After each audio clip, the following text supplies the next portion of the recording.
প্রিয় দর্শক, স্বাগত এশিয়া পোস্টের নিয়মিত আয়োজন আলাপনে। আজ অতিথি হিসেবে আছেন বাংলাদেশের কমিউনিস্ট পার্টি সিপিবির সাবেক সাধারণ সম্পাদক এবং কেন্দ্রীয় কমিটির সদস্য রহিন হোসেন প্রিন্স। ছাত্র জীবনে ছাত্র ইউনিয়নের সভাপতি হিসেবে রাজনীতিতে হাতেখড়ি, এরপর দীর্ঘ পথ ধরে আছেন বামপন্থী রাজনীতির সাথে। জুলাই গণ অভ্যুত্থান পরবর্তী সময়ে বৈষম্য, অর্থপাচার ও উগ্রবাদ বিরোধী নানা প্রসঙ্গে কথা বলেছেন। আমরা জানতে চাই বামপন্থী রাজনীতি এবং সমকালীন প্রেক্ষাপট নিয়ে তার পথ চলার গল্প এবং পর্যবেক্ষণ। কথা বলতে চাই সমসাময়িক রাজনীতির বিভিন্ন প্রসঙ্গে। স্বাগত আপনাকে এশিয়া পোস্টের আজকের আয়োজনে। কেমন আছেন? জি, ধন্যবাদ আপনাকে। ভালো আছি, আপনি নিশ্চয়ই ভালো আছেন? ভালো আছি।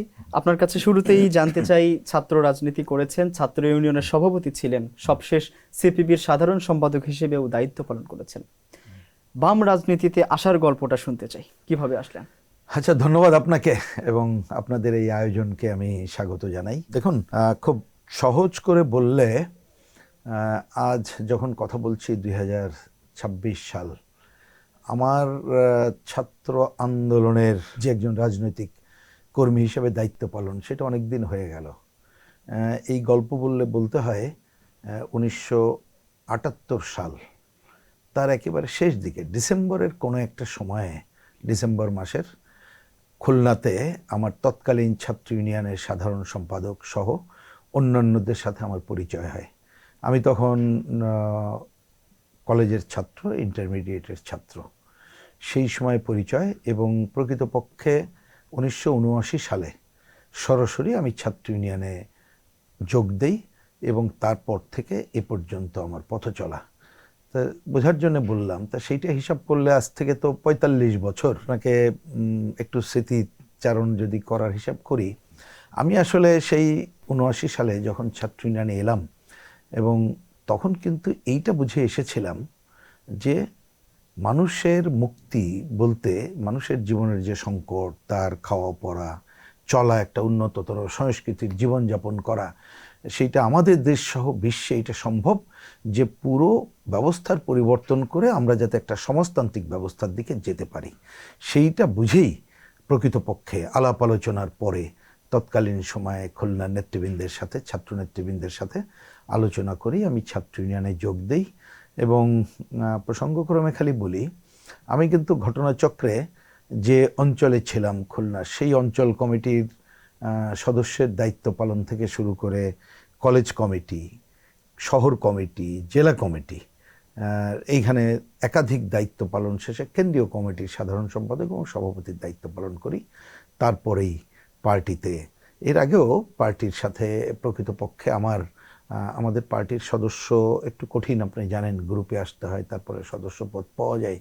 এইটাও আমি সৌভাগ্যই বলবো, আমি 81 সালে সেটা অর্জন করি, কিন্তু ছাত্র আন্দোলনে ওই দায়িত্বটা কম পালন করেছি, এখন এই দায়িত্বগুলো পালন করে যাচ্ছি। এইভাবে আসলে আমার এই বামপন্থী রাজনীতির হাতেখড়ি, বামপন্থী রাজনীতিতে আসা এবং এখনো এই পথ চলা। 79 সাল থেকে আপনি এখন পর্যন্ত বাম রাজনীতির সাথে আছেন। স্বাধীনতা পরবর্তী বাংলাদেশে এখন পর্যন্ত বামপন্থীদের সবচেয়ে সুসময় গেছে কোন সময়টা? ইতিহাস থেকে যা দেখা যায়, পাকিস্তান আমলে নিষিদ্ধ ছিল এই কমিউনিস্ট পার্টি এবং অনেক বাম রাজনীতি, কিন্তু একটু খেয়াল করলে দেখবেন ওই সময় কিন্তু গৌরব উজ্জ্বল সংগ্রাম, কমিউনিস্টরা বিভিন্ন শ্রেণী সংগঠন বলতে ছাত্র সংগঠন, যুব সংগঠন, নারী সংগঠন, শ্রমিক সংগঠন, কৃষক সংগঠন, তাদের মধ্যে যে কাজ করত, সেইটাও কিন্তু 69-এর গণ অভ্যুত্থান এবং মুক্তিযুদ্ধের সময়ে ন্যাপ, কমিউনিস্ট পার্টি এবং ছাত্র ইউনিয়নের আলাদা গেরিলা বাহিনী করেই অর্জন করেছে, মানে ভূমিকা পালন করেছে। আর আপনি যেটা বললেন, আমাকে যদি বলেন যে মুক্তিযুদ্ধের পরেই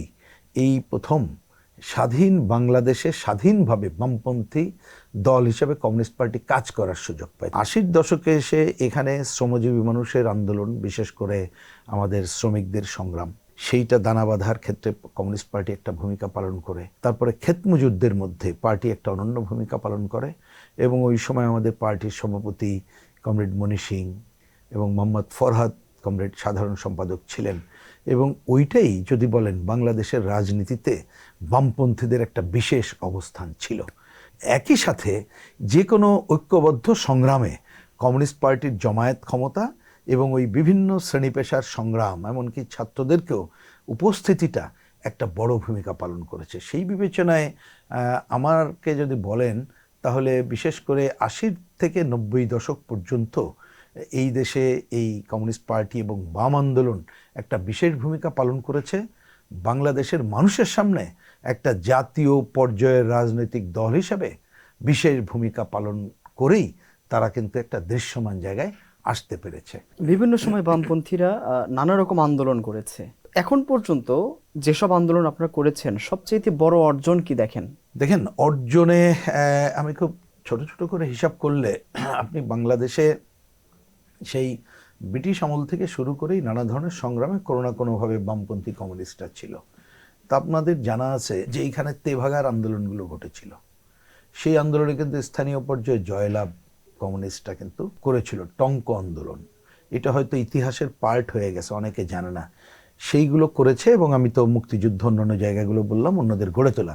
কিন্তু এই যে স্বাধীন বাংলাদেশের এই জায়গাগুলোতে আপনি দেখবেন যে আমাদের দেশের ক্ষেত মজুররা তারা কিন্তু এই খাস জমি দখল করে নিজেদের অধিকার প্রতিষ্ঠা বিভিন্ন জায়গায়, এই যে ঢাকায় আমরা আলোচনা করছি, পাশে গাজীপুর থেকে শুরু করে অনেকগুলো জেলাতে এই ধরনের আন্দোলনে কিন্তু জয়লাভের ইতিহাস আমাদেরকে আছে বলে আমার কাছে মনে হয়। আপনি শ্রমিক আন্দোলনের ক্ষেত্রে এই যে সমস্ত দলকে ঐক্যবদ্ধ করা এবং শ্রমিক অধিকার প্রতিষ্ঠায় একসময় স্কপ গড়ে তোলা সহ যে আদায়গুলো হয়েছে সেটার একটা অন্যতম অর্জন বলে আমরা মনে করি। ছাত্রদের যে স্বৈরাচার বিরোধী আন্দোলনে সেক্ষেত্রেও ছাত্র ইউনিয়ন তার একটা অনন্য ভূমিকা ছিল। সে ছাত্র সংগ্রাম পরিষদ বলি, সর্বদলীয় ছাত্র বলি, সেই ধরনের ভূমিকায় ছিলাম। কিন্তু এখনকার মানুষের সামনে দৃশ্যমান একটা সংগ্রামে অগ্রগতি পুরোটা না হলেও অনেকটা মানুষ দেখতে পায়, সেটা হচ্ছে আমাদের জাতীয় সম্পদ রক্ষা আন্দোলন এবং ফুলবাড়ি আন্দোলন আমাদের বিজয় হয়েছে, অনেকে জানেন। আমাদের কনসার্টের বিদ্যুৎ আন্দোলন আমরা বিজয়ী হয়েছি।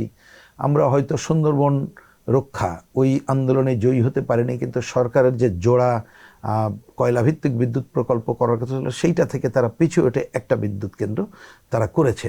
আরেকটা কথা না বললেই নয়, সেটা হচ্ছে অনেক সময় একটা আন্দোলন হওয়ার পরে যে দেখা গেল যে হয়তো ইমিডিয়েট জয়ী হতে পারছে না, কিন্তু অনেক দিন পরে ওইটাই সরকার বা রাষ্ট্রের যারা পাহারাদার তারা মেনে নিচ্ছে, সেইটাও আমরা বলবো আমাদের বিজয়ের পার্ট। ২৪ জুলাই গণ অভ্যুত্থানের মধ্য দিয়ে একটা রাজনৈতিক পট পরিবর্তন বাংলাদেশে হয়েছে। এর আগের আওয়ামী লীগের ১৭ বছরও আপনারা রাজনীতি করেছেন। ২৪ জুলাই গণ অভ্যুত্থানেও বামপন্থীদের বিশাল একটা অংশগ্রহণ করেছে। এরপরে ১৮ মাস অন্তর্বর্তী সরকারের সময় আপনারা রাজনীতি করেছেন, কথা বলেছেন।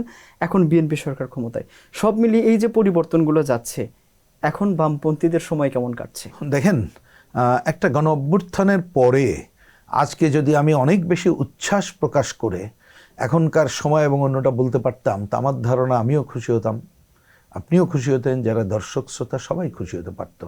কারণ সেটাই তো হওয়ার কথা। এই যে দীর্ঘ সময় ধরে আমরা যে কর্তৃত্ববাদী স্বৈরাচারী শাসকের বিরুদ্ধে সংগ্রাম করলাম, এবং একটু হিসাব করলে দেখবেন, বিশেষ করে আমি বলবো যে 2013-14 সাল থেকে যখন আমরা লাগাতার সংগ্রাম করলাম যে আমাদের জনগণের ন্যূনতম গণতান্ত্রিক অধিকার হরণ করা হচ্ছে, ভোটাধিকার। এবং প্রসঙ্গক্রমে এটা না বললেই নয়, 90-এর আগে কিন্তু আমরা কমিউনিস্ট পার্টির উদ্যোগে বাংলাদেশের 4টা প্রান্ত থেকে আমরা কিন্তু পুরো হেঁটে ঢাকা এসেছিলাম 22 দিন ধরে। বাংলাদেশে এরকম রেকর্ড নেই কমিউনিস্ট পার্টির নামে। 22 দিন ধরে আমরা পা হেঁটে ঢাকা এসেছিলাম। স্লোগান একটাই ছিল, আমার ভোট আমি দেব, যাকে খুশি তাকে দেব।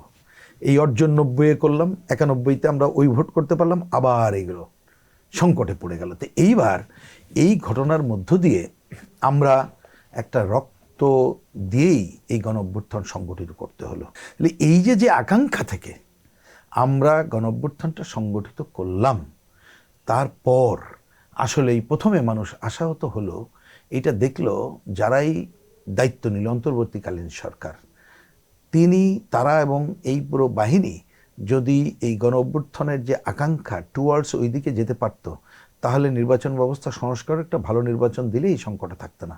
কিন্তু দেখা গেল যেভাবে মুক্তিযুদ্ধ এবং অন্যান্য বিষয়ের উপরে আঘাত করা হলো, এবং এই 24কে 71-এর সাথে রিপ্লেস করার চেষ্টা করা হলো, এবং দুর্নীতি লুটপাট এটা কিন্তু বন্ধ হলো না।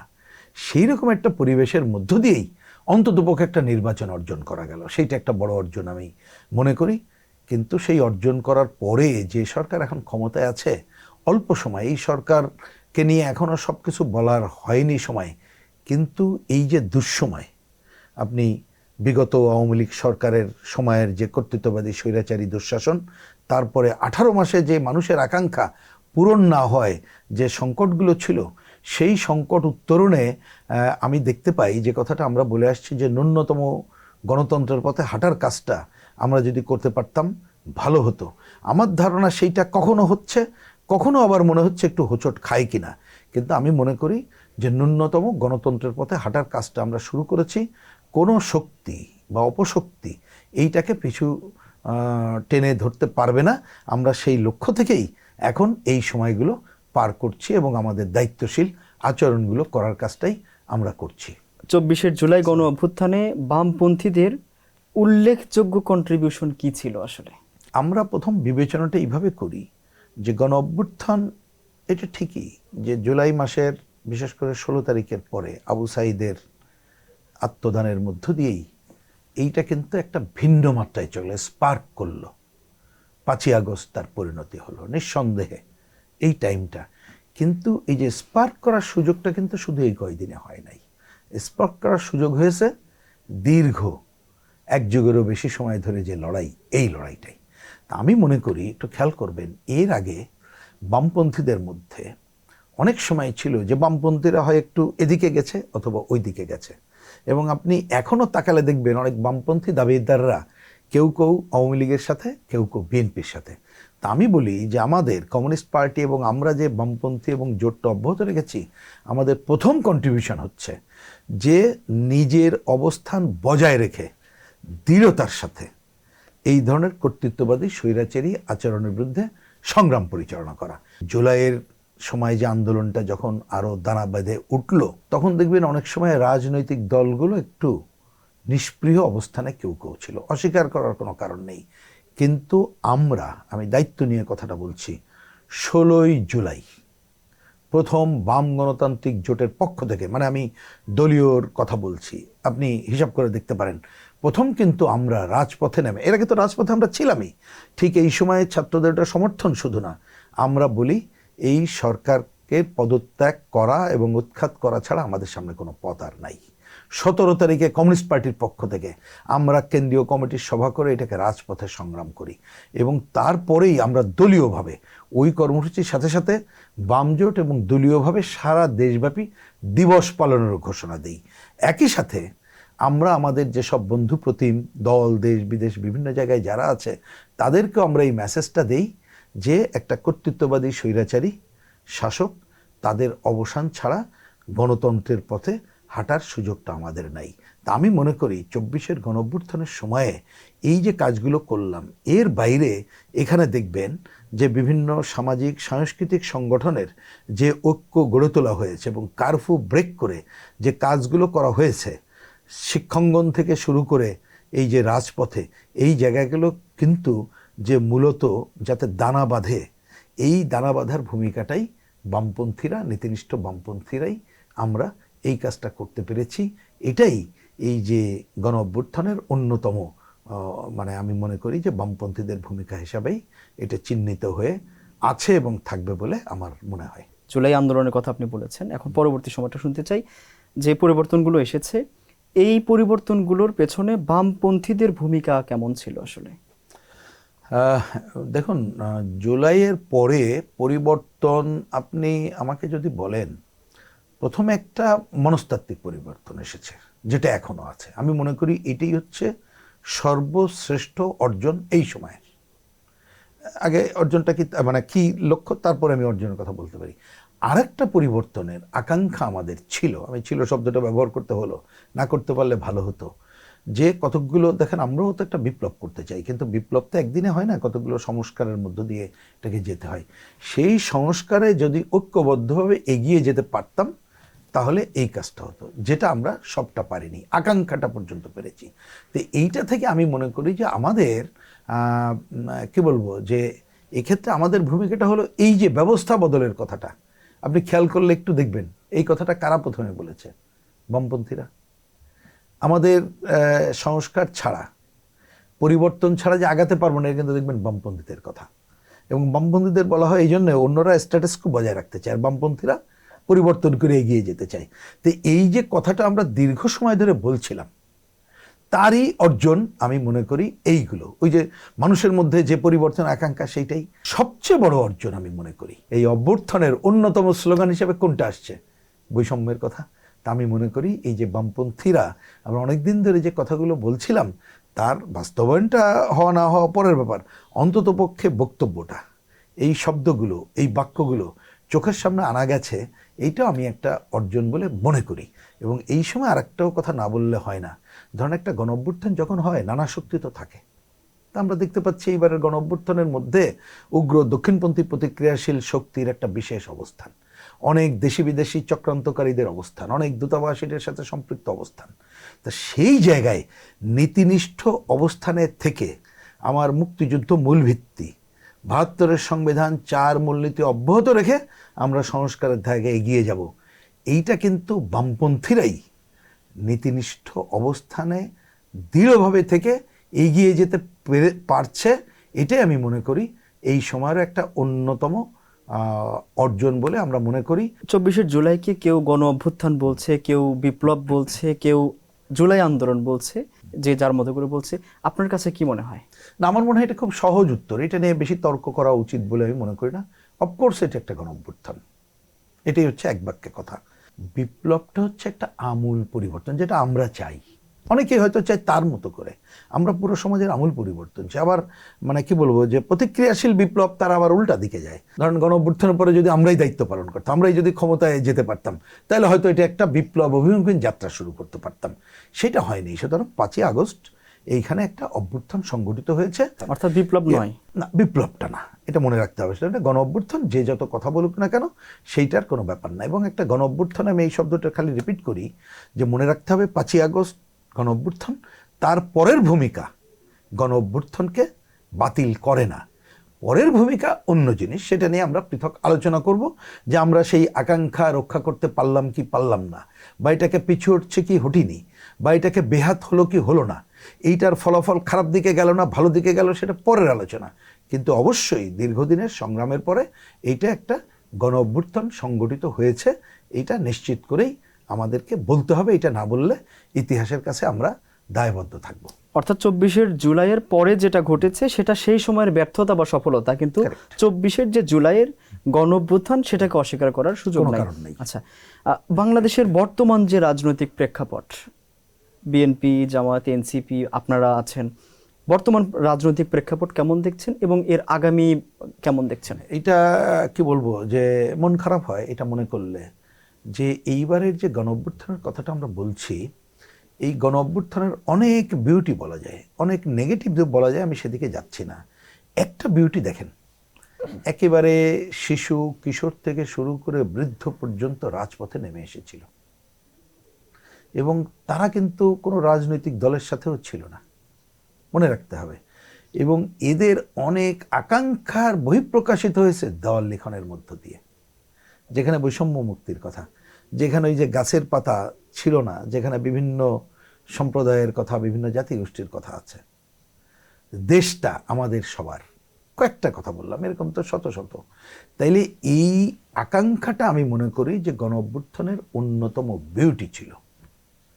কিন্তু এই গণ অভ্যুত্থানে যেহেতু ওই ধরনের রাজনৈতিক শক্তি সমাবেশগুলো যথাযথভাবে হয়নি, তখন এইটাকে যার যার মতো ব্যবহার করেছে। এবং সবচেয়ে ক্ষতিকর জায়গা যেটা হয়েছে, উগ্র দক্ষিণপন্থী শক্তি সামনে চলে এসেছে এবং এই সুযোগটা নিয়েছে আধিপত্যবাদী এবং সাম্রাজ্যবাদী শক্তি। সরকার এখনো পর্যন্ত হয়তো এই যে মব দমন সহ আইন শৃঙ্খলা পরিস্থিতির উন্নয়ন যথাযথভাবে এখনো করতে পারেনি, কিন্তু অল্প সময় আমি সবটা তাদের কাছে আকাঙ্ক্ষা করছি না। রাজনৈতিক পরিবেশ পরিস্থিতি এখনো পর্যন্ত আমি বলবো যে হ্যাঁ, জনগণ মানে আমরা কথা বলতে পারছি, সেই জায়গাগুলোতে এখনো পর্যন্ত গণতন্ত্রের ন্যূনতম পথে হাঁটার কাজটা অব্যাহত জায়গা আছে বলে আমি দেখতে পাচ্ছি। আপনি একটা কথা বারবার বলছিলেন, দক্ষিণপন্থী রাজনীতি। দক্ষিণপন্থী রাজনীতিটা আসলে কি আপনার কাছে জানতে চাই, এবং সেটা ক্ষতিকর নাকি উপকারী, বা কেন সেই দক্ষিণপন্থী রাজনীতি নিয়ে আপনারা কথা বলেন, একটু স্পষ্ট হতে চাই। হ্যাঁ, আমি এটা বলি, দক্ষিণপন্থী শুধু আমরা না, এখন দেখবেন মোটামুটি এই দক্ষিণপন্থী আমি একটু পরে ব্যাখ্যা দিচ্ছি, তারা আমাদের সবাই বলছে, ইনক্লুডিং আপনি বিএনপি সহ তাদের শব্দটাও দেখবেন। এইটা আসলে আমরা হয় কি রাজনীতিতে একটা সহজ বলি যে দক্ষিণপন্থী হচ্ছে যারা প্রচলিত ব্যবস্থা থেকে আরো পেছনের দিকে টানতে চায় আর অগ্রগতি যারা ঘটাতে চায়, এইটাই। তা বাংলাদেশে এই শক্তি হচ্ছে যারা আপনার ধর্মকে রাজনীতির সাথে ব্যবহার করে, প্রধানত এই গোষ্ঠীকে মিন করা হয়। এবং আমাদের দেশে দুইটা খুবই খারাপ অভিজ্ঞতা আছে। তার একটা খারাপ অভিজ্ঞতা আছে, দেখবেন যে তারা এই যে ধর্মকে, এটা পৃথিবীর অন্য দেশ যেমন ইন্ডিয়াতে দেখবেন তারাও ধর্মকে ব্যবহার করে রাজনীতি, ওটা ওই দেশের দক্ষিণপন্থী এবং ওই দেশের অন্য ধর্মকে ব্যবহার করে। আমাদের দেশে যারা ব্যবহার করে দেখবেন আলেম সমাজ, তাদের এই যে ধর্মকে রাজনীতি ব্যবহার করা এবং প্রকৃতপক্ষে ইসলাম ধর্মের যে কথাগুলো বলে তার সাথে তাদের যে সাংঘর্ষিক পজিশন, এটা কিন্তু আমাদের আলেম সমাজ সেই বহু আগে থেকেই বলে আসছেন, সেই পাকিস্তান আমল থেকে শুরু করে ব্রিটিশের সময় এবং তারপরে সংসদে দেখলাম আমাদের স্বরাষ্ট্রমন্ত্রীও সেই কথাগুলো বললেন। তাহলে এইটা একটা হয়। আর একটা হয় কি, রাজনীতিতে ধর্মের ব্যবহার করলে তার ভূমিকা কি হয় মুক্তিযুদ্ধের সময় হাড়ে হাড়ে আমরা টের পেয়েছি। পাকিস্তানের পক্ষে থাকার কারণে শুধু রাজনৈতিকভাবে পাকিস্তানের পক্ষে তারা থাকে নাই, তারা রাজাকার আলবদর আল শামস গঠন করে পাকিস্তানি বাহিনী যে হত্যাযজ্ঞ সংগঠিত করেছে তার সহযোগীর ভূমিকা তারা পালন করেছে। এমনকি তাদের সুবিধাবাদী রাজনীতি আপনি যদি একটু উল্টায় দেখেন তাহলে দেখবেন যে এই যে কর্তৃত্ববাদী স্বৈরাচারী শেখ হাসিনার শাসনের বিরুদ্ধে আমরা যে দীর্ঘ সংগ্রাম করলাম, সেই সময় কিন্তু নানাভাবে তারা হয়তোবা দূর থেকে দৃশ্যমান হবে কিছু করতে পারেনি, কিন্তু এক ধরনের সমঝোতার মধ্যে ছিল। বিশেষ করে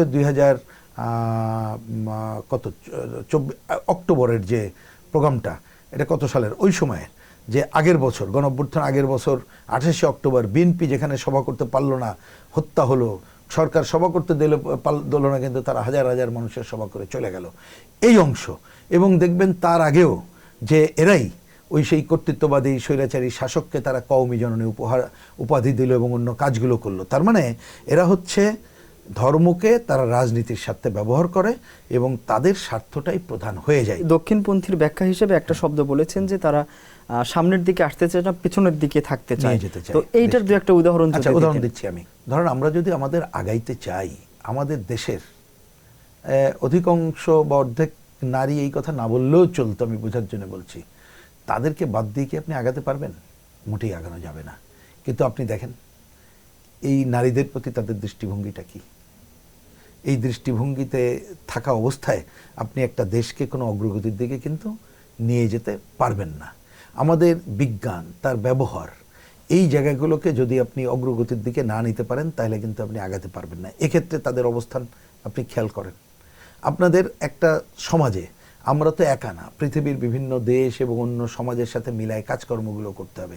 সেক্ষেত্রে এদের অবস্থান দেখলে দেখবেন নেগেটিভ। দেখবেন যে আমরা একটা সমাজে বাস করব, যার যার ধর্ম তার কাছে। হ্যাঁ, ধরুন আমি মুসলিম, আমি মসজিদে যাব, আমার বন্ধু দিলীপ সে যাবে মন্দিরে, আমার বন্ধু ফিলিপ সে যাবে গির্জায়। কিন্তু রাষ্ট্রের দৃষ্টিভঙ্গি হবে আমাদের এই তিনজনের উপরে নাগরিকের সমদৃষ্টিভঙ্গি। তাহলে অন্ততপক্ষে এই যে কথাগুলো বললাম, দেখবেন এই ক্ষেত্রে তাদের দৃষ্টিভঙ্গি উল্টা দিকে। সুতরাং এই কাজগুলোই হচ্ছে বাংলাদেশকে, যদি তারা বহল তবিয়াতে থাকে তাহলে আমরা অগ্রগতির জায়গায় না যেয়ে পিছনের দিকে জায়গায় চলে যাবে বলে মনে হয়। তার আপনি এখন দুনিয়ার দেশগুলোতে যদি আপনি আফগানিস্তান সহ বিভিন্ন জায়গাগুলোতেও কিছুটা হলো দেখেন, তার এইখানে সবটা আছে আমি তা বলছি না, কিন্তু খালি বোঝার জন্য বলছি জায়গাগুলো, এগুলো একটু বুঝতে হবে যে তারা এই দৃষ্টিভঙ্গি যদি থাকে তাহলে কিন্তু আমাদের দেশ মানুষের অগ্রগতির ক্ষেত্রে তাদের কাছ থেকে বেশি চাওয়া পাওয়ার কিন্তু কিছু নাই, বরঞ্চ বিভিন্ন জায়গায় পেছনে টেনে ধরার কাজটাই কিন্তু এইখানে ঘটবে। সুন্দর বলেছেন। এখন তো সংসদ চলছে, আপনার কাছে একটু জানতে চাই যে বর্তমান যে সংসদটা এখন আছে, কেমন সংসদ চেয়েছিলেন এবং কেমন সংসদ পেয়েছেন? ক্ষমতাসীন দল এবং বিরোধী দল, এই দুই দলের অবস্থান কি আপনি কিভাবে মূল্যায়ন করবেন? পুরো নির্বাচন ব্যবস্থার একটা আমূল পরিবর্তন করে নির্বাচনের জায়গায় আমরা যেতে পারিনি। অন্তর্বর্তীকালীন সরকার ডে ওয়ান থেকে যদি তারা নির্বাচন ব্যবস্থার একটা আমূল পরিবর্তনের কাজ শুরু করতো তাহলে হয়তোবা কিছুটা হলেও পারতাম, সেটা আমরা পারিনি।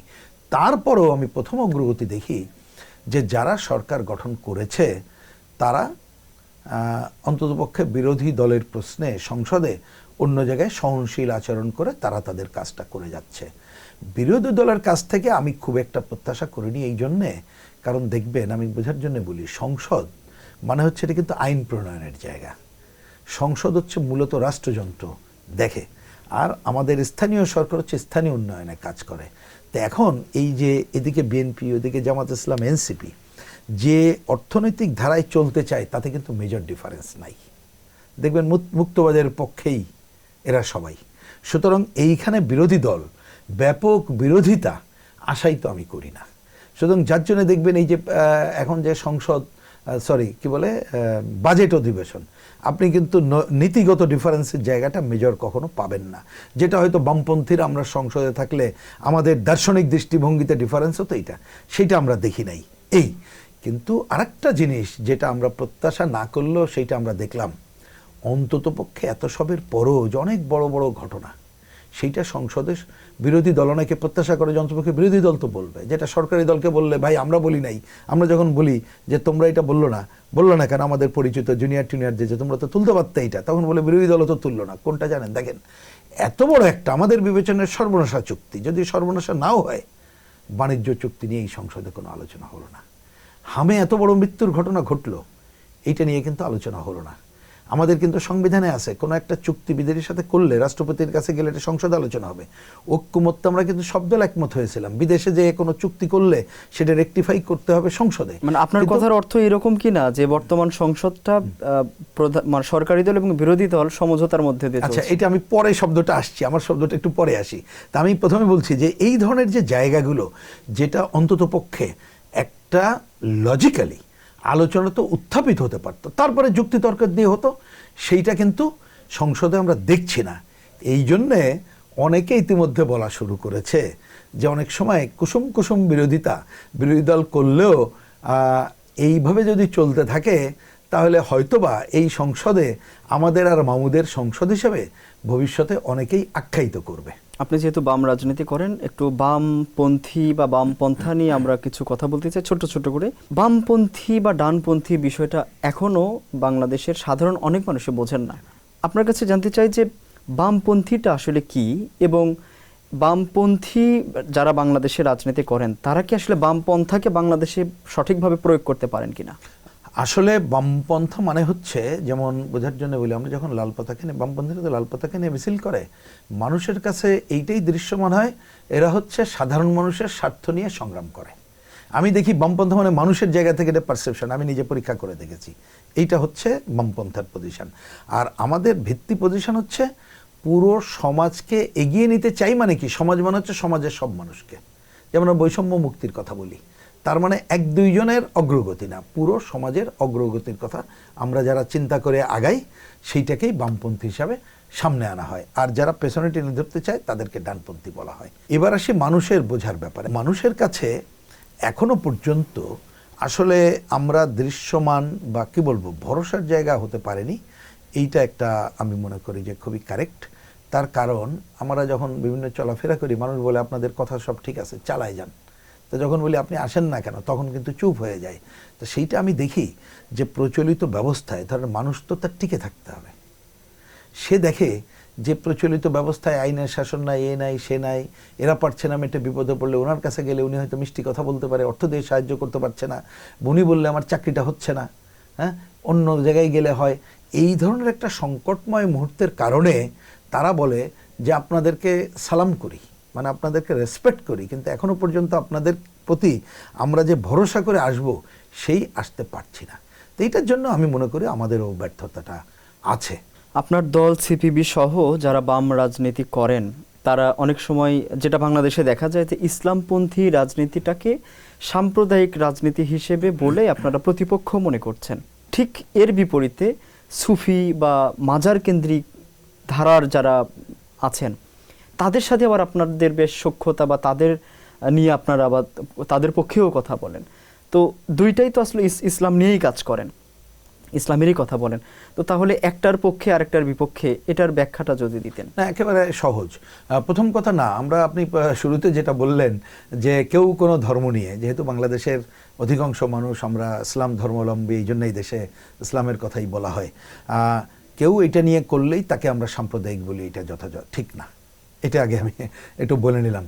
আমরা বলি রাজনীতিতে যারা ধর্মকে ব্যবহার করে আমরা তাদের বিরুদ্ধে। সুতরাং যারা রাজনীতিতে ধর্মকে ব্যবহার করেন না, প্রকৃত ধার্মিক, প্রকৃত আলেম, তাদের সাথে আমাদের কোনো বিরোধ নেই। আমাদের সাথে মূল বিরোধটা কি? আজকে এখানে আলোচনায় দেখবেন আমি একটু পুঁজিবাদ শব্দটা বলেছি।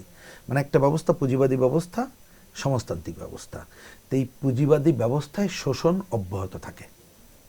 তা যারা রাজনৈতিক হিসাবে রাজনীতিতে ধর্মের ব্যবহার করে তারা কিন্তু শেষমেশ এসে দেখবেন এই পুঁজিবাদী অর্থনীতির পক্ষে থাকে। কিন্তু আপনি যদি বলেন, দেখেন ইসলাম ধর্ম তো সাম্যের কথা বলে। তা আপনি ধরেন এই যে কি বলে আলো, মানে সূর্যের আলো, বাতাস, জমিন, এর মালিক যদি সৃষ্টিকর্তা হয়, তাহলে আপনি কেন ব্যক্তি মালিকানার নামে এই দখলদারিত্ব অব্যাহত রেখেছেন? সমাজতন্ত্রের পক্ষে যেহেতু বামপন্থারা, তারা বামপন্থীর বিরুদ্ধে তারা আক্রমণ পরিচালনা করে। এই জন্য তাদের সাথে আমাদের হয়তো রাজনৈতিক পার্থক্যটা সামনে থাকে। কিন্তু আমাদের দেশে সুফিবাদ এবং অন্যদের যথা বললেন, যাদের একেবারে এই মাটি মানুষের অরিজিন, তারা কিন্তু ধর্মটাকেই রাজনীতির সাথে ব্যবহার করে না। অনেক আলেম আছেন যারা আমাদের পার্টির সাথে সম্পর্কিত, অনেক জায়গায় আছেন, কই তাদের সাথে আলেম ওলামা যারা প্রকৃতপক্ষে, তাদের সাথে তো আমাদের কোনো বিরোধ আছে বলে আমরা দেখি না। বামপন্থার সাথে তরুণ প্রজন্মের আকর্ষণ বা আগ্রহ কেমন দেখেন? তাদেরকে আপনারা আকৃষ্ট করতে পারছেন কিনা? যদি না পেরে থাকেন, এটার কারণ কি? এটা একটা খুব গুরুত্বপূর্ণ কথা বলেছেন ভাই।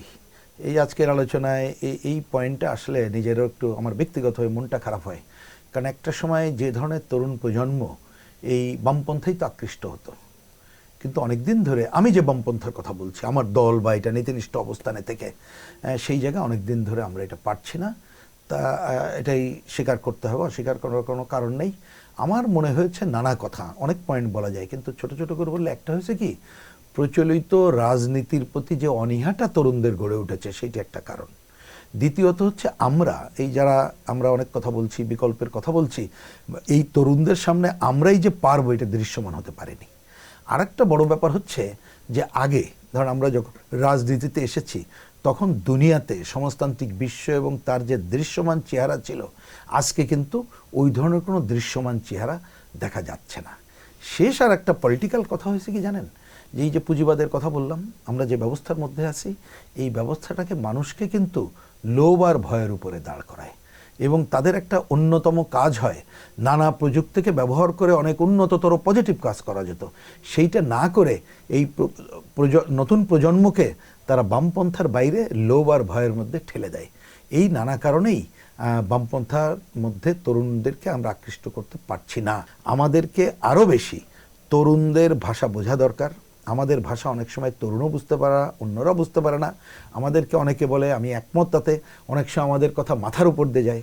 আমিও যখন কথা বলি অনেকে বলে যে ভাই আপনি ভালো কথা বলছেন, কিন্তু কথা কিন্তু সাধারণ মানুষের মাথার উপর দিয়ে যায়। তা সেইটা বোধহয় আমাদের রপ্ত করা দরকার এবং এই তরুণদের সাথে আরও নিবিড়ভাবে থেকে কাজ করা দরকার। আমি প্রসঙ্গক্রমে বলি, ওই যে আমরা জুলাই অভ্যুত্থান নিয়ে কথা বলছি এবং সেই মাসের মধ্যে আছি, তাহলে এই তরুণরাই তো বৈষম্য মুক্তির স্লোগান তুলল, ওই যে কোটা না মেধা।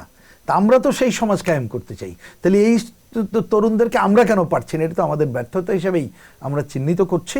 এবং তরুণরা আসুক, এসে শুধু দলবাজ হিসেবে আসুক আমি তাই চাই না। আমি চাই তারা আসার মধ্য দিয়ে এই বাম রাজনীতির যে যদি ত্রুটি বিচ্যুতি থাকতে পারে অগ্রগতির ক্ষেত্রে, আর নতুন ধারায় মূল ভিত্তি ঠিক রেখে শোষণের অবসান ঘটাবো, এইটা ঠিক রেখে এইটাকে কিভাবে নতুন করে আমরা আগাতে পারি, তারা সেই পথ দেখাক, সেটাই আমার প্রত্যাশা থাকবে। আপনি তরুণ নিয়ে কথা বলেছেন এবং আরও বেশ কিছু কথা বলেছেন, সেখান থেকে একটা প্রশ্ন করতে চাই। বামপন্থীদের যে সকল সংগঠনই আছে, তারা যেসব কর্মসূচি আপনারা করেন, সেসব কর্মসূচিতে হাতে গোনা লোকজন দেখা যায়, সাধারণত লোকের সংখ্যা বাড়ে না। কারণটা কি আসলে? সাধারণ মানুষের সাথে আপনাদের সম্পৃক্ততার অভাব, নাকি আসলে কাঠামোগত কোনো সমস্যা আপনাদের? না, আমি এটার ছোট করে বলি। একটা তো হয়েছে, দেখবেন যে কোনো কোনো কর্মসূচিতে অনেক বাড়ে, কোনোটায় বাড়ে না। বাড়ে না বলতে আমি বলছি ধরেন নিয়মিত কতগুলো কর্মসূচি করলে সেটার কারণ একেবারেই আপনিও চোখ বন্ধ করে হিসাব করলে দেখবেন যে প্রথমে যেটা কর্মসূচিটা হয়, এখন কিন্তু কর্মসূচি সব দলের দেখবেন কর্মীরাই আসে, সাধারণ মানুষ কিন্তু ওইভাবে শুনতে এখন জনসভায় আসে না। এখন সামাজিক যোগাযোগ মাধ্যম, টেলিভিশন, অমুক টমুক এইসব কারণে আসে। আমাদের যত কর্মী আছে, এই কর্মীর বলা যায় 99%-এরও বেশি হচ্ছে শ্রমজীবী সাধারণ মানুষ। তারা জীবন জীবিকায় ব্যস্ত থাকে এবং এখন এই ঢাকা শহর বলি, এই জায়গায় বলি, অন্য জায়গায় একটা লোক আসতে যে পরিমাণ অর্থ খরচ নিজের টাকায় করে আসতে হয়, এটা কিন্তু সবসময় আমাদের পক্ষে যতটুকু সম্ভব কর্মী সেইটা আসা সম্ভব হয় না। কিন্তু আপনি দেখবেন কোনো একটা প্রোগ্রাম যদি আমরা বড় আয়োজন করে করি, যেখানে আমাদের সংশ্লিষ্ট ইউনিট তারা নিজেরাই নিজেদের চাঁদা তুলে একটু বড় প্রোগ্রামের মধ্যে আসবে, সেইটা আমরা কিন্তু করতে পারি। আপনি দেখবেন প্রসঙ্গক্রমে এই যে গণ অভ্যুত্থানের পর পরবর্তীতে আমরা ৩রা জানুয়ারি যে সমাবেশ করলাম, এবং আমরা এই যে জাস্ট এই বছরও যে আরেকটি শরৎ উদ্যানে যে সমাবেশ করলাম, ওইটা দেখার পরে অনেক তরুণ আমাকে বলেছে যে ভাই, এত লোক এই লাল পতাকায় আছে, আমরা তো জানতাম না। এবং আপনাকে খোলা মনে বলি, আমরা কিন্তু সর্বশেষ কমিউনিস্ট পার্টির উদ্যোগে ২০১২ সালে একটা সমাবেশ করেছিলাম, সেটা এই যে মৎস্য ভবনের সামনে বড় রাস্তাকে জুড়ে। তারপরে এত বড় প্রোগ্রাম আমরা করি নাই। এটা করাটাও কঠিন, কারণ যেই জায়গা থেকে আসবে আমার শ্রমজীবী ক্ষেতমজুর শ্রমিক, আসতে তো নিজের পয়সা খরচ, এবং এখন যে পরিমাণ খরচ বেড়ে গেছে, যেটা কঠিন। আরেকটা কথা বলি যে আমরা সাধারণত গণচাঁদা, গণসংগ্রহ এবং আমাদের খুব নিজস্ব গণ্ডির মধ্যে বাইরে এমন কোনো মানুষের কাছ থেকে টাকা নিই না যে যারা আমাদের স্বার্থবিরোধী কাজ করবে। এই জন্য অনেক সময় হয়তো এটা আমরা করতে পারি না। তবে এটা ঠিকই মানুষের কাছে দৃশ্যমান হওয়ার জন্য আমরা যাতে আমাদের আরও জমায়েত ক্ষমতা বাড়াতে পারি, সে ব্যাপারে আমাদের প্রচেষ্টা অব্যাহত রাখতে হবে। বাংলাদেশে প্রত্যেকটা রাজনৈতিক দলেরই ভোট ব্যাংক থাকে।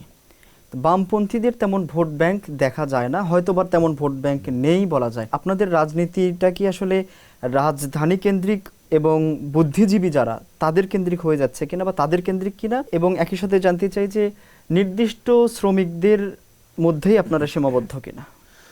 না, এটা ঠিকই, হয়তো কখনো কখনো আমরা এক জায়গায় সীমাবদ্ধ হয়ে যাই, সেটাকে আমি ব্যক্তিগতভাবে অস্বীকার করছি না।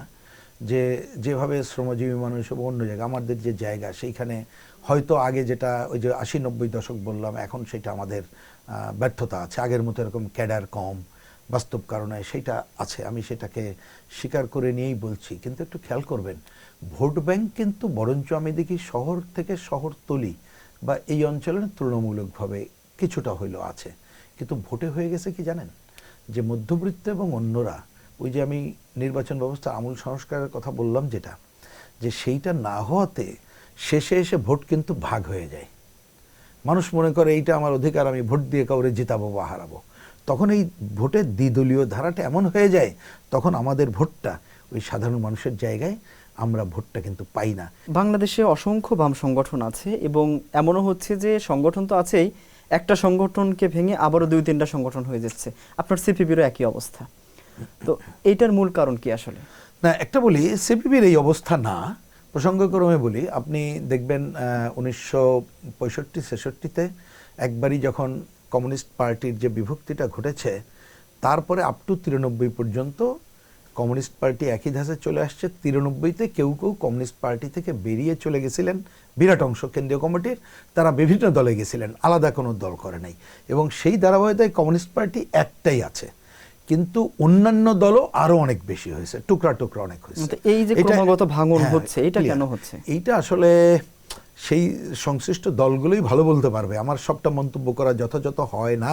তবু একটু ছোট কথা বলি, আমার কাছে মনে হয়েছে অনেক সময় হয় কি, যে অনেক এই দলগুলোর মধ্যে মনে করে যে ওই যে আলটিমেট গোল এটাই আমার পথ, বুঝছেন, বেশি পিওরিস্টিক অ্যাটিটিউড বা তার যে মূল ভিত্তি, সেই ভিত্তির যে ব্যাখ্যা, যে বাংলাদেশের ক্ষেত্রে কি করণীয়, কোথায় আমরা যাব, এই ব্যাখ্যায় একমত না হতে পারাই একটা সংকট প্রধানত কাজ করে বলে আমার কাছে মনে হয়। আর অনেক সময় নেতৃত্ব নানা ঘটনা ঘটে না, আমি তা বলবো না, অনেক জায়গায় সেই ঘটনা ঘটে। এবং এই ক্ষেত্রে বাম আন্দোলনের অন্যতম দুর্বলতা, তরুণ সমাজ এবং অন্যরা যে আমাদের প্রতি যে ভরসা করতে পারে না, তারও কিন্তু অন্যতম কারণ এই ধরনের এত বিভক্ত হওয়াটা। আর একটা পয়েন্ট, যেটা হয়তো বিভক্তির কথা বলছেন না, কিন্তু ওই যে বললাম বামপন্থার নীতিনিষ্ঠ অবস্থান না থেকে তারা অন্যদিকে চলে যাওয়া একটা ব্যাপার। তো এই বিভক্তির ঘটনাটা যে নাই আমি তা বলবো না, সেইটা আছে। ঐক্যের কোনো সম্ভাবনা আছে? মানে সেইখান থেকে আমাদের পরিত্রাণ পাওয়া দরকার। ঐক্য বলতে আমি তাও যদি খোলা মনে আপনাকে বলি, দেখেন কমিউনিস্ট ঐক্যের কথা আমরা সবাই বলি, কিন্তু সেটা আমি দ্রুত দেখি না। ঐক্য যতটুকু হবে অভিজ্ঞতা থেকে, যেটা হয়েও এখন আমরা চলছি, আমরা বামজোট করেছি, আপনারা দেখবেন সেটা হচ্ছে প্রধানত কর্মসূচি ভিত্তিক কতকগুলো ঐক্য। তা আমার ধারণা কর্মসূচি ভিত্তিক ঐক্য করে এখন যেটা আমরা এগিয়েছি সেটা আর একটু ব্যাপ্তি লাভ করবে এবং এই ধাঁচে আমরা আগাবো। এবং বাংলাদেশে এইটাই বিবেচনা করে থাকা দরকার, একটা কমিউনিস্ট ঐক্য কালপরশু হয়ে যাবে, কারণ অত বেশি আমরা ওই যে অঙ্কের হিসাব নিকাশ করতে যে অনেক সূক্ষ্ম হিসাব করি, সেইটাতে অনেক সময় হয়তো আমরা মিলাতে পারবো না। কিন্তু কর্মসূচিতে এবং দৃষ্টিভঙ্গিগতভাবে যে আলটিমেটলি কোথায় যেতে চাই, সেক্ষেত্রে আমরা যেটা ঐক্য গড়ে তুলেছি এটা আরও ব্যাপ্তি লাভ করবে। এবং এই ক্ষেত্রে আমরা বলি যে শুধুমাত্র দলগুলোর ঐক্য না, এক্ষেত্রে অনেকগুলো ব্যক্তি আছেন, অনেক বিভিন্ন শ্রেণী সংগঠনগুলো আছেন, অনেক আন্দোলন আছেন, তাদের ঐক্যটা আসলে করতে হবে। আপনি কিছুক্ষণ আগে বলছিলেন আওয়ামী লীগের শাসন আমলেও আপনারা প্রতিবাদ করেছেন নানা বিষয় নিয়ে, কিন্তু আবার এরকমও কিন্তু অনেকে বলেন যে বাংলাদেশে যারা বামপন্থীরা আছে বা বাম রাজনীতি করেন, আওয়ামী লীগের 17 বছর তাদের প্রতিবাদের ধরনগুলো ছিল অনেকটা নরম বা কুসুম কুসুম। আবার অনেকে আওয়ামী লীগকে সহযোগিতাও করেছে বামপন্থীরা।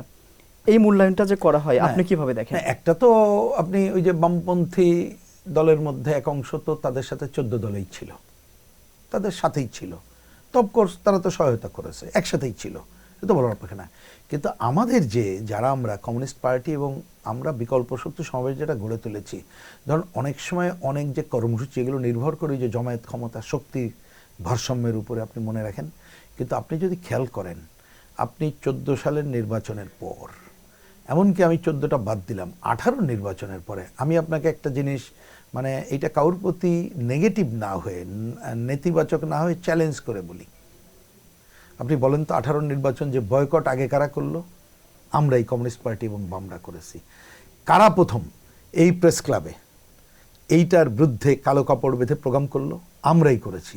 কারা এখানে প্রেস ক্লাবে, তখন কিন্তু অনেক বড় দল এটার মধ্যে আসেইনি, তারা কারা আমরা এইটা নিয়ে যে একটা গণশুনানি করলাম যে নির্বাচনের নামে কি হয়েছে, এবং আমরা প্রথম দিন থেকেই বলে আসলাম যে এই সংসদ বাতিল করে নির্বাচন ব্যবস্থার আমূল সংস্কার করে এটা নির্বাচন দাও।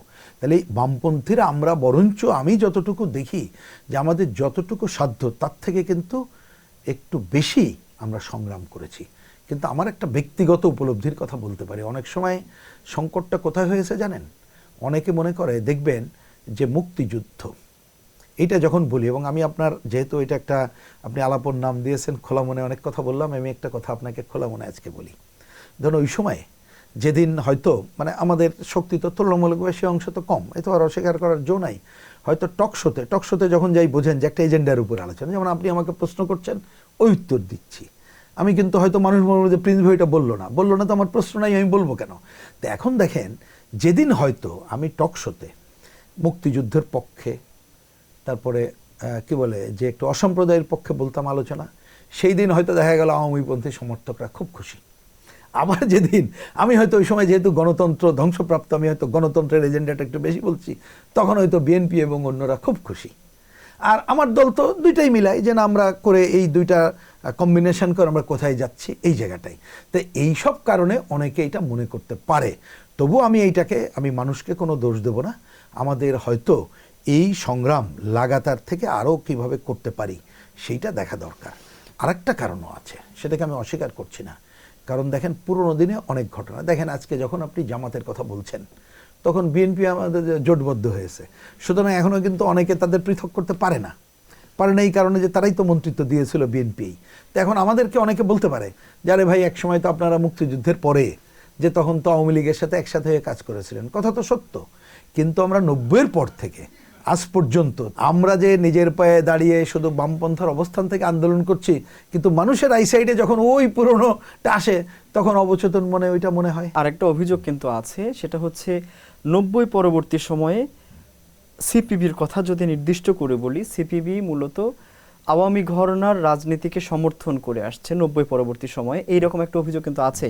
এবং এই অভিযোগ যদি সত্য হয়, তাহলে সিপিবির ভাবমূর্তি ক্ষুণ্ণ হয়েছে কিনা সে কারণে?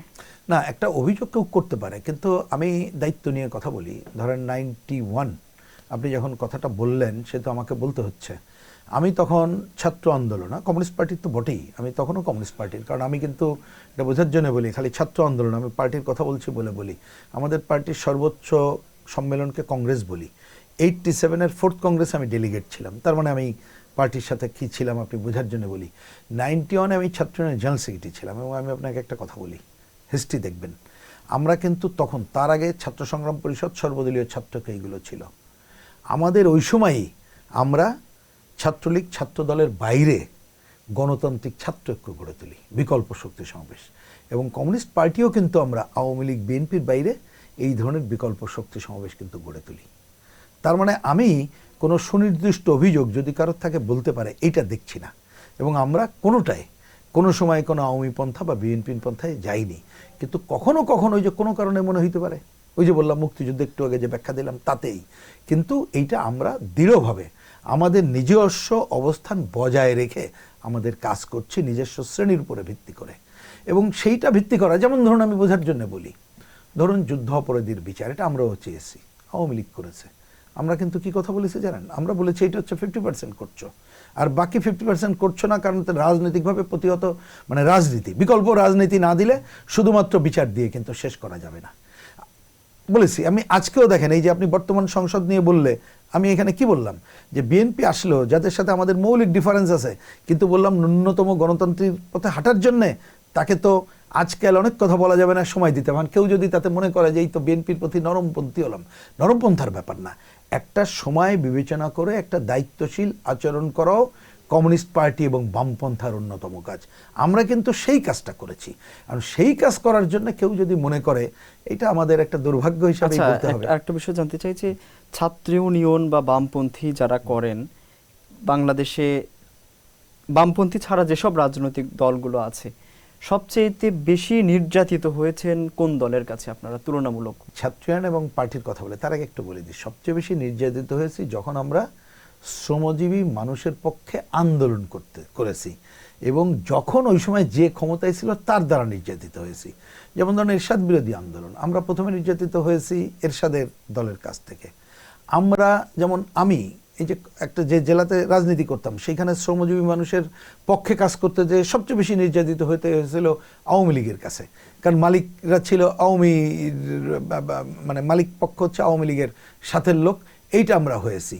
বিএনপি একটা সময় খুব কম সময় ক্ষমতায় ছিল, ওই সেই আমি আমার সময়ের কথা বলছি, কিন্তু বিএনপির ওই আমলে আমাদের পার্টির জেনারেল সেক্রেটারিকে জেলে নেওয়া হয়েছে, নিষিদ্ধও করা হয়েছে, বুঝছেন। তার মানে আমি কম বেশি হয়তো এটা অঙ্ক করে যার যার মতো মিলাইতে পারবেন, কিন্তু আমরা দেখি যখন আমরা আন্দোলন সংগ্রামে বড় ভূমিকা পালন করেছি, তখন যে ক্ষমতায় ছিল, যে বড় লোকের পক্ষে, মালিকের পক্ষে, আমরা তাদের দিয়ে নির্যাতিত হয়েছি। সেটা আপনি জাতীয় পার্টির সময় হয়েছি, আওয়ামী লীগের সময় হয়েছি, বিএনপির সময় আমরা হয়েছি। সবশেষ ত্রয়োদশ জাতীয় সংসদ নির্বাচন হয়েছে, তুলনামূলক দেখা গেছে এইবারের নির্বাচনে সবচেয়ে বেশি বামপন্থীদের ভরাডুবি হয়েছে। কেন, আপনার কাছে যদি স্পষ্ট করে জানতে চাই যে এইবারের নির্বাচনে বামপন্থীদের ভরাডুবির অন্যতম কারণ কি ছিল? না, এটা আমার একটা ব্যক্তিগত মত দিয়ে একটা বলি, কারণ আমরা বামপন্থী পুরো মহল এটা নিয়ে যার যার দল আলোচনা করছি, এখনো পুরোটা আসে নাই। আমার ছোট্ট 2-3টা কারণ বলি। একটা হচ্ছে যে এইবারেরও যে কোনো একটা অভ্যুত্থানের পরেই বলি, আমি জেনারেলাইজ করে বলছি, যে ভোটটা শেষ দিকে এসে এমন হয়ে গেল, ভোট তো নানাভাবে গেল, শেষে হয়ে গেল যে এইটাকে অন্তত পক্ষে মুক্তিযুদ্ধের পক্ষে যারা কথা বলে বা যাদের কাছ থেকে ন্যূনতম গণতন্ত্রের ধারা রক্ষা করবে, তাদেরকে বিজয়ী করতে হবে, এই শব্দটা কিন্তু চলে আসলো। বিশেষ করে মুক্তিযুদ্ধ বিরোধী এবং অন্য শক্তি টাকা পয়সা এবং অন্য জায়গায় এবং প্রচারে এমন হাইট তুলল যেন তারা ক্ষমতায় চলে আসছে। আমার বিবেচনায় ভোটের আগে এইটা অনেক বেশি, যে সাধারণ মানুষ, সচেতন মানুষ আমাদেরকে ভোট দিত, তারা আমাদেরকে ভোট না দিয়ে ওই অন্যদিকে ভোট দিয়ে দিয়েছে। এইটা একটা, এবারের এই ঘটনাটা না ঘটলে আমাদের ভোটের পরিমাণ এত কমতো না, এইটা হচ্ছে প্রধান বিষয়। তা আমাদেরও ত্রুটি আছে।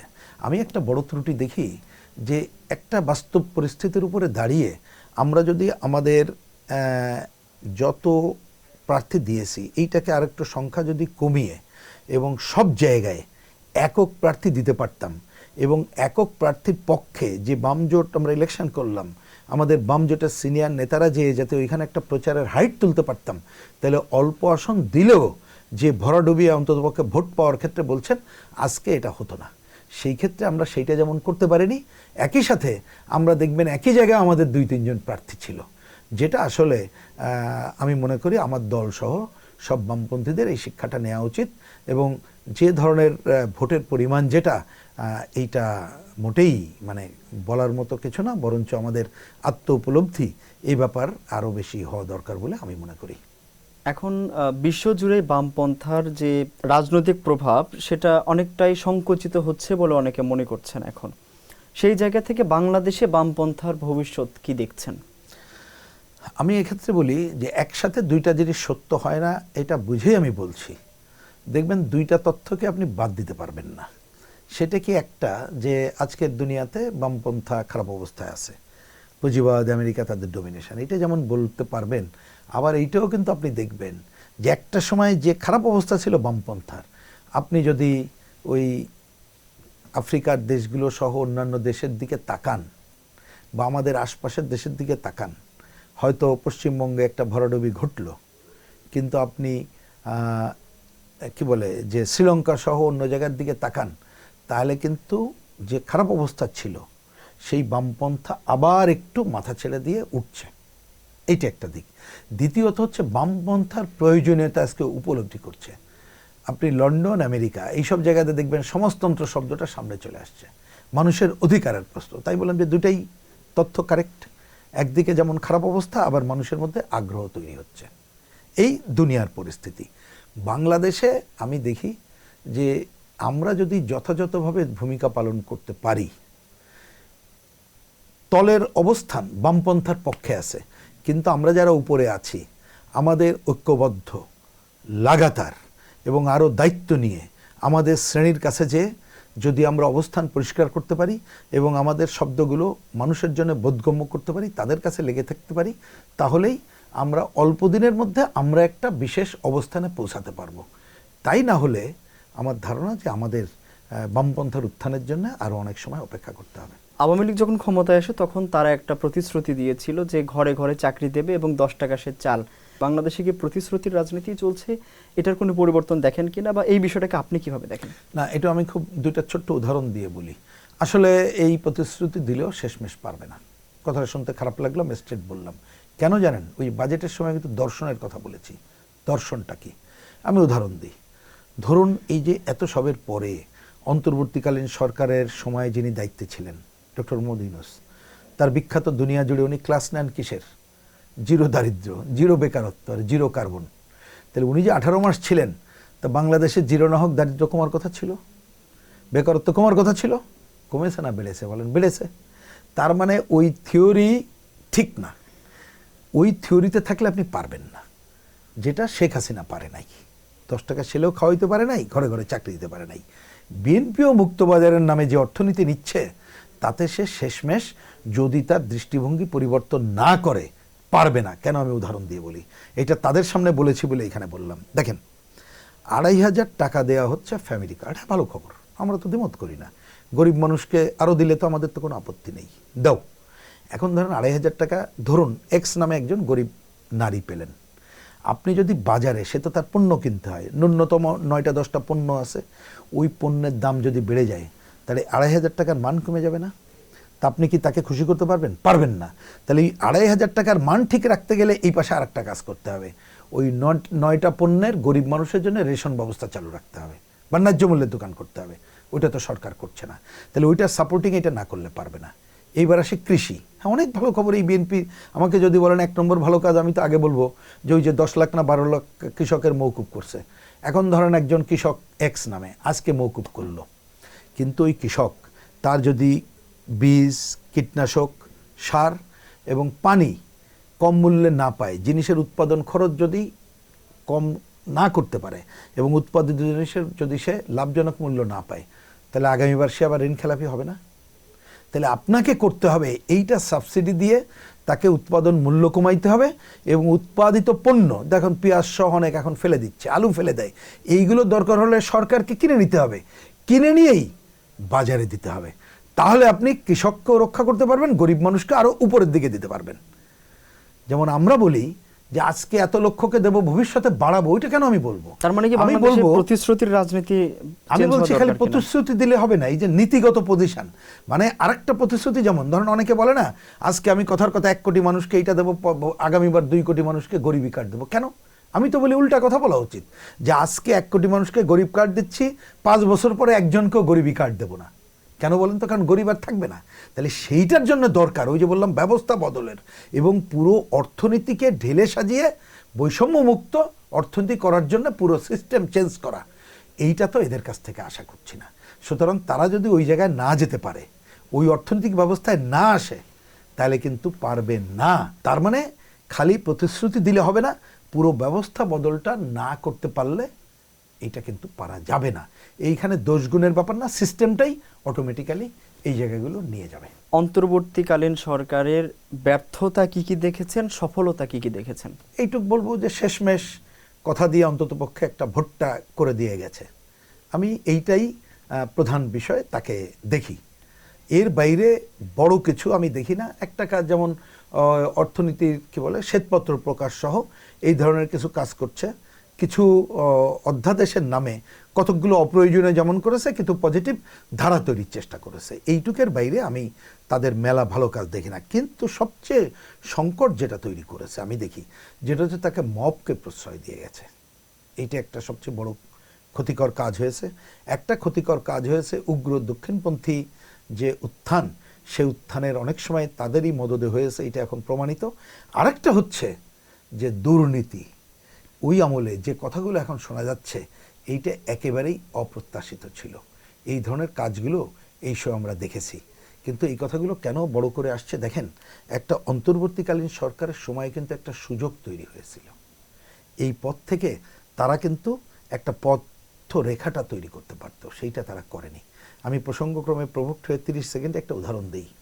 দেখেন, আমরা যেদিন আমাদেরকে ডাকলো 12ই আগস্ট, আমরা দেখা করতে গেলাম, 2টা কথা বলেছিলাম। আমি পার্টির জেনারেল সেক্রেটারি হিসাবে তখন আমি এটা বলেছিলাম যে আপনাকে 2টা কাজের জন্য অনুরোধ করি। একটা হচ্ছে এইখানে কোনো ব্যক্তি বা গোষ্ঠী যেতে নেই, সুতরাং এমন কোনো কাজ করা উচিত হবে না যাতে মানুষ মনে করে আপনারা ব্যক্তি বা গোষ্ঠীর পক্ষে। আরেকটা বলেছিলাম একটা নীতিমালা করেন, অনেক জায়গায় রিপ্লেস করতে হবে। ওই নীতিমালায় যাতে করে দক্ষ পারতপক্ষে নির্দলীয় ব্যক্তিকে নিয়োগ দেবেন। এই 2টা কাজ তারা ফেল করেছে। পরবর্তীতে এটা আগস্টের পরে সেপ্টেম্বর অক্টোবরে যখন গেলাম, বাম জোটের পক্ষ থেকে আমরা লিখিত বলে এসেছিলাম, আপনি এত সংস্কারের কথা বলছেন, সব কাজটা আপনি পারবেন না, কারণ পরিস্থিতি সেই জায়গায় না। ভালো নির্বাচনের জন্য যা যা সংস্কার করা দরকার সেই কাজটা করেন, করে একটা ভালো নির্বাচন উপহার দেন, আর কতগুলো প্রস্তাব রেখে যান। আমরা কিন্তু একেবারেই ওই সময় এই কথাটা বলেছিলাম, কারণ পরিস্থিতি আমরা দেখছিলাম। সেইটা তারা পারে নাই। যে তরুণ সমাজের উত্থান ঘটেছিল, আকাঙ্ক্ষার উত্থান, যেটা আমি বললাম, অনেক সময় তাদেরকে তারা মাস্টার মাইন্ড এমন কথা বলে এমন জায়গায় নিয়ে গেছে, তাদেরকে এর অতীতে গণ অভ্যুত্থানের পরে এই ধরনের গোষ্ঠী যে ধরনের নেতিবাচক ভূমিকা পালন করেনি, তারা এই ভূমিকা পালন করেছে অন্তর্বর্তীকালীন সরকারের ছত্রছায়ায়। আমি শতাংশর হিসেবে আপনার কাছে জানতে চাই, জুলাইয়ের আকাঙ্ক্ষা অন্তর্বর্তী সরকার কত শতাংশ পূরণ করতে পেরেছে? আসলে শতাংশ ধরেন ওই ধরনের এই বলাটা বোধহয় আমার কারেক্ট হবে না, কিন্তু আমার বিবেচনায় তারা, আমি এইটুকুই থাকি যে তারা বরঞ্চ পারেনি বললে ভুল করব, তারা এই আকাঙ্ক্ষা নতুন সংকটে ফেলে গেছে। তাতে তো আমি মাইনাস মার্কিং দেওয়ার পক্ষে। আচ্ছা, একটা বিষয় এখন বেশ আলোচনায়, আওয়ামী লীগের ফেরা।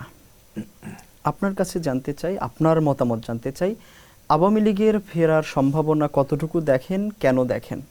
না, একটা হচ্ছে দেখেন, আওয়ামী লীগ একটা সময়ের ঐতিহ্যবাহী দল, তাদের মানে ভিন্ন কি বলবো, যে এক সময় ব্যাপক বাংলাদেশের রাজনীতি, আন্দোলন, মুক্তিযুদ্ধ, বিরাট ইতিহাস, সেটা অস্বীকার করার কারণ নেই। কিন্তু এইবার তারা যে ভূমিকা, যে হত্যাকাণ্ড সংগঠিত করলো এবং তাদের নেত্রী সহ দেশ ছেড়ে অধিকাংশ নেতারা চলে যেতে বাধ্য হলো, আমার মাথায় ঢোকে না এখনো পর্যন্ত তাদের যে বিহেভিয়ার প্যাটার্ন দেখছি, তারা কিভাবে বাংলাদেশের রাজনীতিতে আসবে, আমি হিসাব মিলাইতে পারি না। হিসাব একটা জায়গায় মেলে, যারা এখন দায়িত্ব পালন করছে, আমি সরকারের কথা বলছি, তাদের যদি বড় ব্যর্থতা না হয়, তারা যদি গণতন্ত্রের পথে হাঁটার ক্ষেত্রে ঠিকমতো দায়িত্ব পালন করতে পারে, তাহলে হ্যাঁ, দলের রাজনীতি নিষিদ্ধ, আমরা ওই অর্থে কোনো দলের রাজনীতি নিষিদ্ধ করার পক্ষে না, নির্বাহী আদেশে আইন কোনো সময় ভূমিকা নিলে নিক, তারপরও আমি মনে করি যে দ্রুততম সময়ে তারা বাংলাদেশের রাজনীতিতে কোনো ভূমিকা পালন করতে পারবে বলে আমি এমন কিছু দেখতে পাচ্ছি না। পালন করতে পারে একমাত্র যদি শাসকরা ব্যাপক ব্যর্থতার পরিচয় দেয়। তার মানে আপনি তাই ছাড়া আমি কিছু এরকম দেখতে কিনা পাচ্ছি যে না। বিএনপি ব্যর্থ না হলে আওয়ামী লীগ ফিরবে না? না, ফিরবে না মানে আমি বললাম যে দলগতভাবেও, আমি কথাটা আরো কংক্রিট ফর্মে বলি, ধরেন দলীয় রাজনীতি তো বন্ধ করা যাবে না, সেটা আমরা নাই বা করলাম কোনো না কোনোভাবে, কিন্তু ফিরে আসলেও ওই ধরনের কোনো ভূমিকায় তারা যেতে পারবে বলে আমি মনে করি না। মানে তারা যে ধরনের কর্তৃত্ববাদী স্বৈরাচারী আচরণ করলো, যে হত্যাযজ্ঞ সংগঠিত করলো, এবং এখানে তো আমরা হয়তো সর্বশেষ আলোচনায় কেন্দ্রটা দেখছি, স্থানীয় পর্যায়ে তারা কি করেছে। আমি তিনটা কথা ওই সময় দীর্ঘদিন ধরে বলে আসছি আমাদের দলের পক্ষ থেকে। তিনটা কাজ কিন্তু ওই সময় থেকে ঘটে আসছে, তার আগে থেকে ঘটছে। একটা হচ্ছে সোসাইটি একটা সাম্প্রদায়িক ধারায় ঘটে গেছে।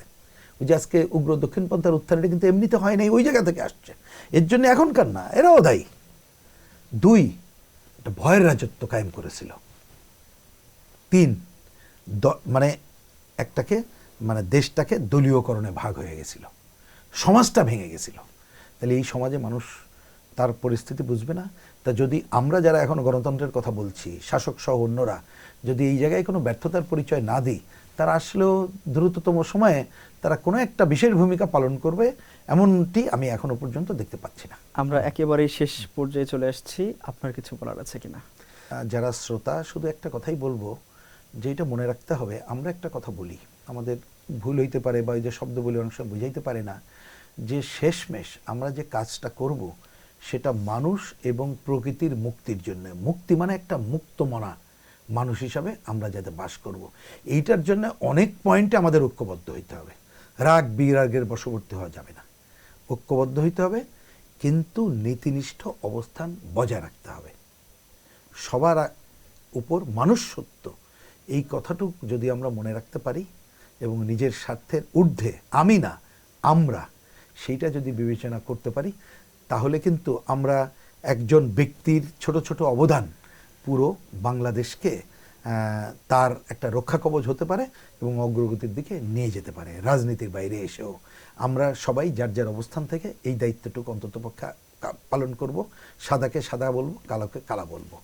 এই কাজটুকু আমি সহ আসেন সবাই আমরা করি, এই আহ্বান আমি নিজের প্রতি এবং সবার প্রতিও এইটাই রাখছি। অনেক অনেক ধন্যবাদ আমাদের সাথে থাকার জন্য। দর্শক, একেবারে শেষ মুহূর্তে চলে আসছি। দেখছিলেন আলাপনের আজকের পর্ব। দেখা হবে নতুন কোনো পর্বে, থাকবে নতুন কোনো অতিথি। সে পর্যন্ত ভালো থাকুন, সুস্থ থাকুন, শুভেচ্ছা নিরন্তর।